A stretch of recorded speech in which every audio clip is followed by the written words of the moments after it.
Hi, everyone. Thank you again for joining us in this special mini-series where Shawn and I are getting to discuss all the industries and some of the trends that they saw in 2023 and what we're expecting from them in 2024.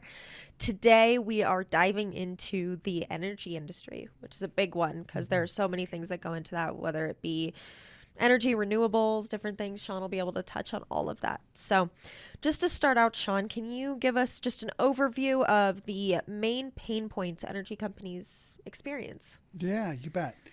So if you think about from a ERP perspective, right, there's a lot of other pain that the energy companies deal with that are far beyond anything I can even think with. I mean, if you think about capital intensive, you think about labor, environmental, like there are so many macro sort of trends that are all kind of almost colliding. I was going to say a confluence of, but that's like colliding with energy in our country, and really throughout the entire world. It's pretty drastic. A lot of things happening.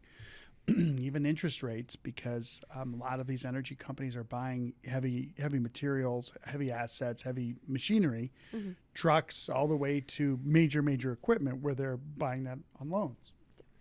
So I think what we saw in kind of 2023 in terms of the real pain points, all of that sort of transitioned into ERP, where there probably wasn't as much drive to change ERP with kind of traditional energy, utilities, maybe even mining, even some of the manufacturing that's specific for utility companies. But we did see a big involvement from renewable energy, even within our firm, all the way from biofuels, conversion firms. They take biofuels converted into jet fuel, other kinds of gasoline. Definitely wind and solar. We had several clients in those verticals, all the way from basically farms, right? I think it's better to say plants. It's really more plants is what they're building, but wind farms and solar farms, as kind of everybody calls it. Okay. But then also the parts that go into like the solar arrays themselves, right? We've had a couple clients now that have different pieces and services that go into that. So the pain of and the trends of 2023 for energies around, again, ERP really have kind of stemmed around how do you continue to invest and increase your technology capability while coming into some of those other trends that I mentioned, while then a lot of our professional services firms that serve the energy industry, they're trying to and working through some of these more demands for benefit, like shorter term benefit, because an energy company's sort of investment period used to be a really long time. Well, it's not anymore.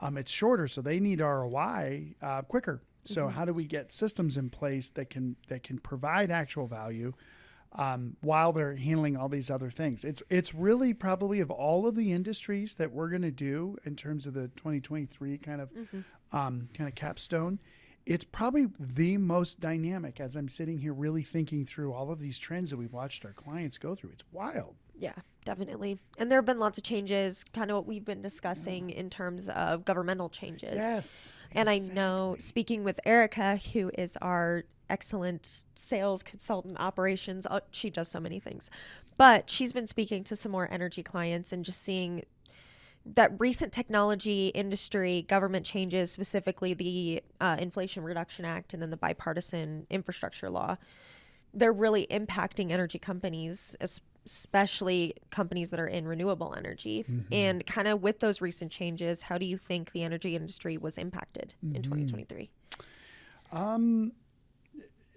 That's the other component. It's not even like the perfect storm. It's like the perfect, like, not just trifecta, but quadrifecta. I don't even know what the words are. With, again, government policy coming in on top of everything that I said. I think the government policies, the IRA, like you mentioned, some of the other laws that have been passed, they've helped renewable companies specifically to that maybe couldn't quite justify another capital expenditure in ERP, right? I say another because I mean these guys and gals are building plants, they're building Yep. battery farms, they're putting a ton of money into real assets that have to get out and have to get serviced, and it's hard to take money away from that sort of operational focus and put it into internal infrastructure like ERP, even though they're kind of putting money into the internal infrastructure of energy for our country, thankfully.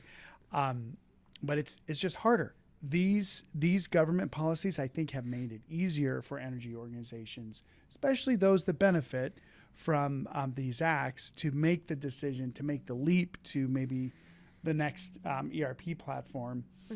And maybe even not just the next leap, but the next leap, because they foresee a lot of growth, and which is tricky when you have industries that basically benefit from government policies that could change. So I don't envy our renewable energy clients, because it's, again, all of those factors that I said earlier that almost everybody has to deal with, plus the government sort of intervention and laws that are a little extra special for renewable energy right now. Then you have just the realities of investment, and software is hard, and but it's worth it in the long term. But how long is long term? How much time do we have before there's a major change, right? So volatility is definitely the word I would use for the energy industry for 2023.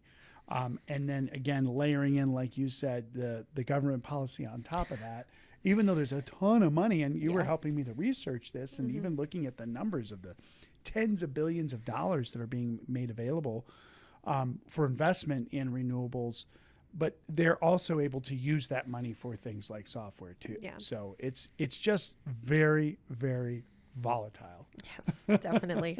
And it's constantly changing all the time and everything. Yeah. You never know what it's going to look like. We're going to be doing this next year, and it's going to be completely I different. know. I think you're right. But just kind of going to the next question. What's the greatest challenge energy companies should look out for in 2024? Ooh. I think somebody's cooking some broccoli in our kitchen.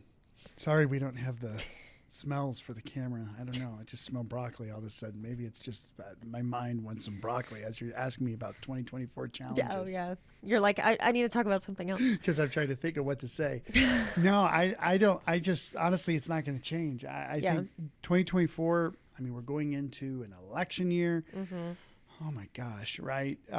So I think what I'm seeing our clients do is there might even be a bit of a land grab, I think. I mean, we're just ERP people. Like, we don't really get into strategy and how markets, penetration and volatility, and how to handle all that. But you can't not in this particular topic that I think 2024 is going to continue to just be volatile, but also just even more unknown. What is going to happen if the Senate or the House or just Congress in general changes, or the presidency's up for election, and then what happens to the government policies? What happens to the feds with interest rates? And so again, we're probably not going to talk about that with any of our other industry overviews. Very honestly, I think there's other more important trends, but I just think for energy that's going to be the big one. But what I was going to say is I do see a lot of our clients that are making the investments right now. They're deciding, look, before things change too drastically, let's just get this done, get systems in place so that we can grow and expand efficiently without adding a lot of headcount. We even have a mining company that we're talking to right now that produces lithium, and that's batteries, right? You think about sometimes it's easy to forget. For renewables, all these generation of power, however it's done, it needs to be stored in batteries. So, much less EV cars driving battery demand, other circumstances driving the battery, that the minerals that are so important for all of these industries, I think they're going to continue to see more demand going into 2024 for that. And therefore, on the ERP side, would expect a lot of these, they used to call them junior mining companies, so not the big guys. The big guys are already established. They're doing what they're doing. But a lot of people leave those companies. They find capital in the market, and they go penetrate into an area that's a little unknown. So you see more risk reward there, right? Any startup is like that, but definitely in the mining industry. So I think we'll see some more mining companies come online. And I think, again, renewables is going to continue to grow, and it's hard. Like, again, another client of ours doing even just their enterprise asset management, they got a lot of assets, and they're moving so fast that in order to do an EAM correctly, you need to get all that data into the system. And so you've got to then maintain the data. So then you need people to do that and run these systems. I mean, as you've covered a lot, and we've talked a little bit too about field services and EAM solutions in 2023. That was a big kind of coming of age, I feel like. I mean, Maximo and other apps have been around for probably 30 years. I don't know about that, maybe 20. But there's been solutions in computerized maintenance and management systems, CMMS, forever. But now EAM and sort of the next generations, you think of IFS that's there a lot. We see a lot of stuff with them. We're implementing them with one of our energy companies. They're growing like mad, as you're covering in the ERP Minute.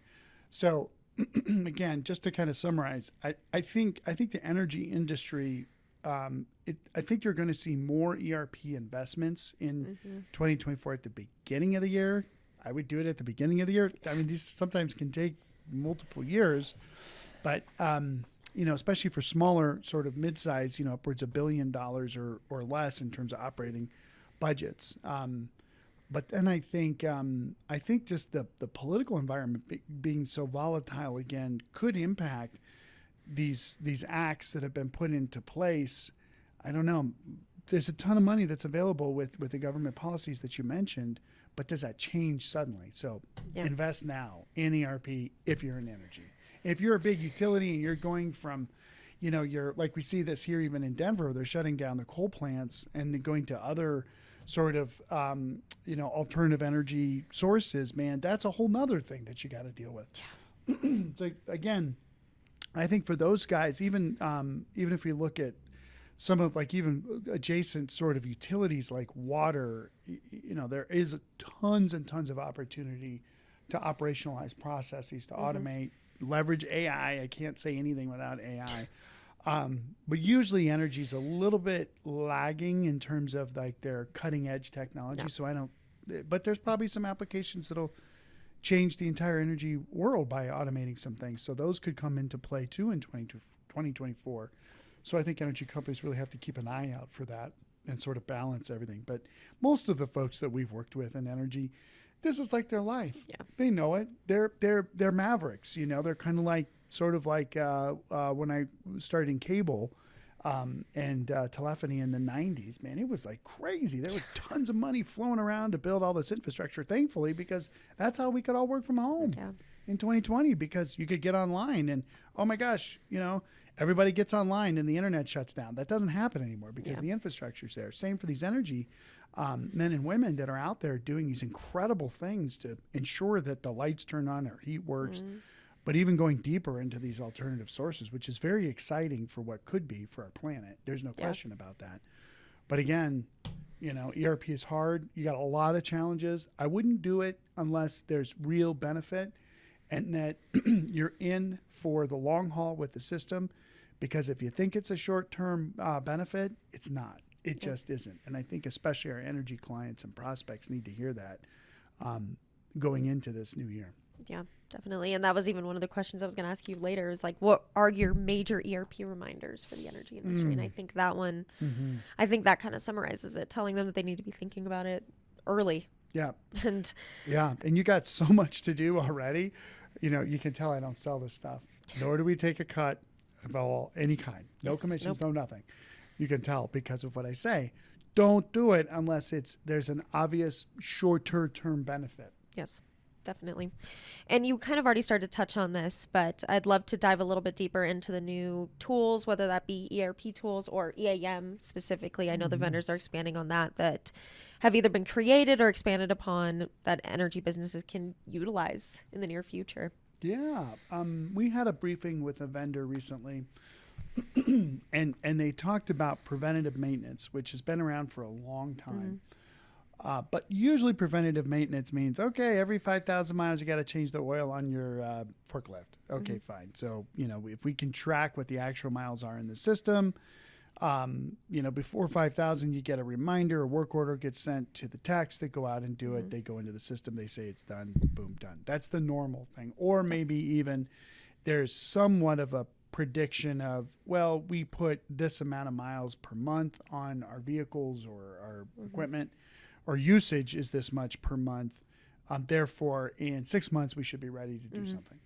Well, what the vendor was kind of saying was, well, we can actually look at the production that those units are helping to lead to make better decisions about when maintenance needs to happen, or where work needs to happen. So if you think about yields in mining, right, or even megawatts produced in an energy generation plant, or even a wind farm, right, or a solar farm. That's how they measure the output. If we hit certain indicators or certain milestones, I should say, then that sort of is another piece of data that should go into the evaluation of when we work on our assets. And that's pretty cool stuff, right? Because it's always easier to say, yeah, do the maintenance schedule earlier, right, before it breaks. But what other things are out there that we can tie people's hours to, not just the equipment hours, but what other kinds of interesting things I think that the EAM people who are really compensated now with subscription contracts, I'll get back to that in a minute, are kind of like in a really good position to do that for their customers. Yeah. I'm going to go back to the subscription thing. Because remember, every year you're paying the exact same for the software. You don't just buy the house and, you have your payment and everything. You basically have to buy the software every year. Well, when we did licensing software, it was really high at the beginning and then there was a smaller maintenance. Well, now we just pay a little bit in the year one and we go on and on and on. Okay. I'm here to burst everybody's bubble. I don't know if you all made it this far. Thank you if you did. This is going to be helpful what I'm about to say. There is about in year 3 and year 4, there is a switch in the curve. The total cost of ownership for license versus subscription, software as a service-based software, where in year 1 you spend less with SaaS. Yep. In year 2 you spend a little bit less, and this is total cost, right, than you would have if you did a perpetual license. Year 3, somewhere usually in year 3 and year 4, those curves, they change. You're spending more in a subscription. Well, what about year 4? What about year 5? What about year 6? Oh, we won't talk about that because it basically goes, through the roof. Yeah. Well, I don't like that and I shouldn't do it, blah, blah, blah. I understand. It's sort of the way it is. Now, but here's the thing that I really would love the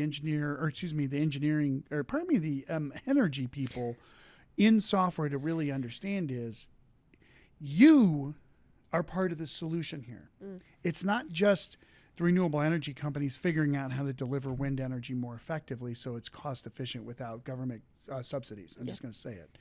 It's also these software vendors that can come up with solutions, especially with AI and ML, machine learning and everything else, that can help these producers do what they're doing a lot better. And I think there's a ton of opportunity for that. And by the way, vendors, I won't say anybody specifically, you're getting paid to do that every year, over and over and over to create innovation. So I don't even remember what the question was, but the bottom line is, I would really love in 2024 to see the energy ERP vendors do a lot more for innovation for these companies. And again, like I said, they're a little bit usually behind on technology trends, but the opportunity is so significant there. And there's companies that, IFS, I keep coming back to them, or even SAP that are so positioned where so many clients they have, or they're so, I wouldn't say impenetratable or penetrated into the market, saturated. They have saturated the market that, okay, now what are you going to do with it? Yeah. There you go. That's my challenge to those energy ERP vendors. No, I love it. You've pretty much answered all of the questions that we had, and I don't want to dive too deep into anything else. So is there any parting words that you'd like to give to these energy companies that may be considering an ERP upgrade? Yeah. I mean, if you made it this far, I'm impressed because I'm like meandering all over the place. But I really feel the pain of an energy, a CIO or a CFO or whoever's looking at, okay, is it time to change software? So there probably is a couple more things I would say then. So the first one is you probably have a lot of legacy technology. Yep. That legacy technology, while roadmaps are continuing to get extended, definitely you do a great job of figuring out what those roadmaps really are. Thank you for that. But they're going to stop. Support for S3, ECC 6. We have a client that was on a Microsoft product, an old product. Mm-hmm. There's older versions of all kinds of stuff out there. The software vendors are going to shut that off. Yep. So you can't just put your head in the sand and play the market volatility card, which if I were you, I would play it as much as possible. But I'm telling you, I think you have to put the card down a little bit and really look at realistically, this is the golden nugget for you people, and I mean that. What do you really need for ERP? Mm-hmm. Do you really need a tier 1, top of the line, huge implementation, blah, blah, blah, to use 25% of the software? Yeah. You're not going to get fired for getting SAP in the energy industry. But guess what? If the implementation goes over budget and you don't really need it, well, you might not be liked as much. I don't know. And I'm just going to pick on SAP for a minute there. But I really think of all of our industries, and we say this, it's true for everybody about, you got to know what you need. That's obvious. But I really think for energy folks that are, for the sponsors that are making these energy ERP changes, you really need to hone in on, what can you really just get away with?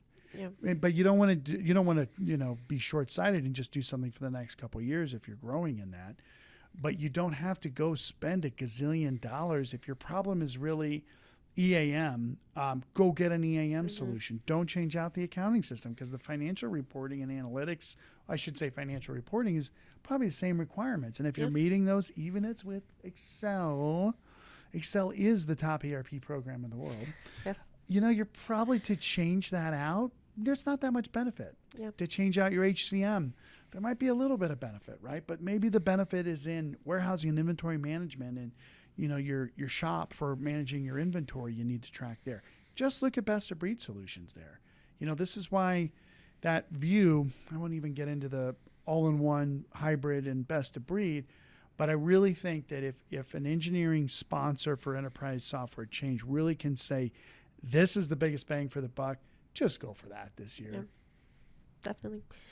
Well, that was great advice, Shawn. Thank Good. you so much, as always. Thank you, everyone, for joining us and sticking through this really hard topic to talk about. So, Volatile.